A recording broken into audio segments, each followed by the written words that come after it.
আমরা ছাত্রলীগের পক্ষ থেকে সুস্পষ্ট বলেছি যে এটি ভিত্তি কোনো আইনি ভিত্তি, কোনো নৈতিক ভিত্তি কোনো কিছুই নেই। এজন্য এটিকে আমরা থোড়াই কেয়ার করি, এটিকে আমরা ন্যূনতম অর্থে পরোয়া করি না। চলাকালীন সময়ে বাংলাদেশ আওয়ামী লীগ সহ আমাদের বাংলাদেশ ছাত্রলীগ উপর নিষেধাজ্ঞা দিয়েছিল। তো যারা সামরিক স্বৈরশাসক, যারা বাংলাদেশের জনগণের উপর যারা জবরদখল করে কুক্ষিগত ক্ষমতা চাপিয়ে দিয়েছে, তারা যখন আমাদেরকে নিষিদ্ধ করে, আমরা মনে করি এই নিষিদ্ধ বাংলাদেশ ছাত্রলীগের জন্য ব্যাজ অব অনার, এটি আমাদের জন্য সম্মানের। তাদের তো জনগণের ম্যান্ডেট নেই, তারা অগণতান্ত্রিক, অবৈধ এবং অসাংবিধানিক। ছাত্রলীগ নিষিদ্ধ করছেন, আপনাদের দাবির মুখে ছাত্রলীগ নিষিদ্ধ হচ্ছে। ছাত্রলীগের নিষিদ্ধ ব্যাপারটা এই জায়গায় যাইতেছে যে কেউ কোনোদিন ছাত্রলীগ করছে, তারপরে এসে সে বিশেষ পরীক্ষা দিয়ে পাশ করছে, ভাইবা দিয়ে সুপারিশপ্রাপ্ত হয়েছে, তারপরও তার চাকরি হবে না বা তাকে চাকরি থেকে চলে যেতে হবে। এইটা কি খুব ন্যায় বিচার বা বৈষম্য বিরোধী কোনো কিছু হচ্ছে?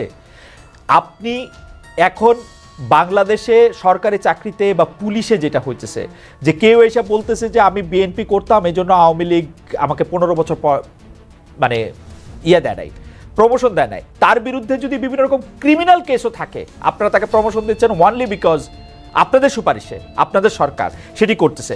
ছাত্রলীগের ক্ষেত্রে এটা করতেছেন, মানে আপনারা এই যে একটা উইয়ার দেশ সৃষ্টি করতেছেন, এটা কোথায় গিয়ে সেটা এটা আসলে দাঁড়াবে? মানে বাংলাদেশ কি হুতু তুটসির মতো দুইটা জাতি এরকম পরিণত হবে, একজন হুতু একজন টুটসি এরকম? ভাই আপনাকে হচ্ছে যদি একদম স্পষ্ট করে বলি, আপনি এই দেশে থেকেছেন, দেশের বিভিন্ন সিস্টেম দেখেছেন, আপনি দেখেছেন আমলাতন্ত্র কিভাবে কাজ করে, রাজনীতি কিভাবে কাজ করে। মানে প্রথম কথা হচ্ছে আপনিও যখন একদম সাধারণ সকল মানুষের মতো বলেন আপনারা, তখন এটা আসলে আমাদেরকে আবার ভাবায় যে ও আচ্ছা আমরা আসলে কারা, আমরা কি এই মুহূর্তে আসলে আমলাতন্ত্রের কোনো বড় আমলা, নাকি আমরা কোনো মন্ত্রী, না কোনো উপদেষ্টা, না প্রধান উপদেষ্টা।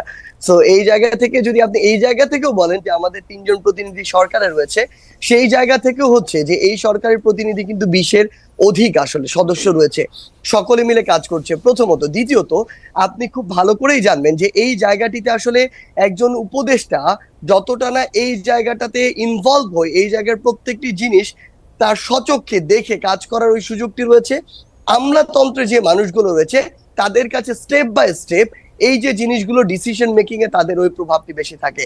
আবার এই বাংলাদেশে আপনি হঠাৎ করে এটা চিন্তাই করতে পারবেন না যে এত বড় একটি অভ্যুত্থান হয়েছে আর অভ্যুত্থানের পরে সবকিছু ঠিক হয়ে গিয়েছে এবং এখানে রাজনৈতিক যে দলগুলো রয়েছে তাদের এই জায়গাটিতে কোনো প্রভাব নেই। আপনি নিজেই বললেন যে যারা হচ্ছে বিএনপি জামায়াতের এতদিন ধরে তাদের জায়গায় প্রমোশন পায়নি বা অন্যায় করেছে, ওই জায়গা থেকে প্রমোশনটি হয় না, তারা এসে বলছে তারা বঞ্চিত, তাদের সাথে বৈষম্য হয়েছে, তাদের এই প্রমোশনটি চাই। তো তারা এসে প্রথম কোন পরিচয়টা ব্যবহার করছে? রাজনৈতিক পরিচয়টা কিন্তু ব্যবহার করছে। সো আলটিমেটলি সবকিছু যে এই যে যারা ওই সরকারে রয়েছে কিংবা 3জন রয়েছে আমাদের প্রতিনিধি, তারাই ঠিক করে দিচ্ছে, ব্যাপারটি এরকম নয়। দ্বিতীয়ত যে জিনিসটি আপনি বলেছেন, এইখানে আমি আপনার সাথে একটি জিনিস একদম স্পষ্ট আমার একটি মতামত ব্যক্ত করতে চাই।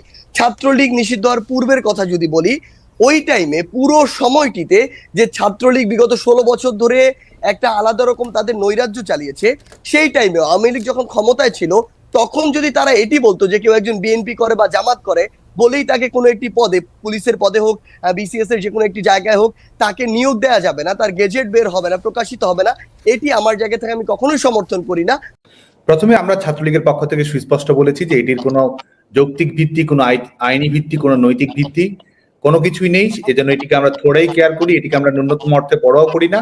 এবং সত্যিকার অর্থে যারা পাকিস্তান সামরিক বাহিনী মুক্তিযুদ্ধ চলাকালীন সময়ে বাংলাদেশ আওয়ামী লীগ সহ আমাদের বাংলাদেশ ছাত্রলীগ উপর নিষেধাজ্ঞা দিয়েছিল, তো যারা সামরিক স্বৈরশাসক, যারা বাংলাদেশের জনগণের উপর যারা জবরদখল করে কুক্ষিগত ক্ষমতা চাপিয়ে দিয়েছে, তারা যখন আমাদেরকে নিষিদ্ধ করে, আমরা মনে করি এই নিষিদ্ধ বাংলাদেশ ছাত্রলীগের জন্য ব্যাজ অব অনার, এটি আমাদের জন্য সম্মানের।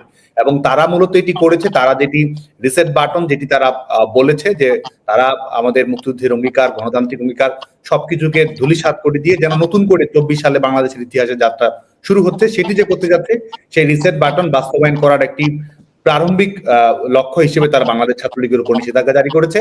এবং আরেকটি বিষয় মনে করি সেটা হচ্ছে তারা যে আমাদের তারা তো প্রথম কথা হচ্ছে তাদের তো জনগণের ম্যান্ডেট নেই, তারা অগণতান্ত্রিক, অবৈধ এবং অসাংবিধানিক।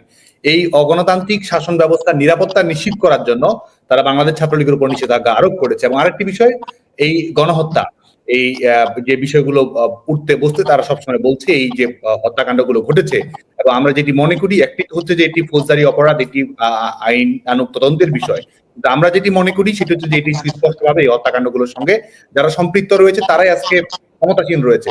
সেই দায়টি আড়াল করার জন্য তারা বাংলাদেশ ছাত্রলীগের পর এই নিষেধাজ্ঞা পড়ে থাকলেও সে অপরাধী, হেলমেট না পড়ে থাকলেও সে অপরাধী।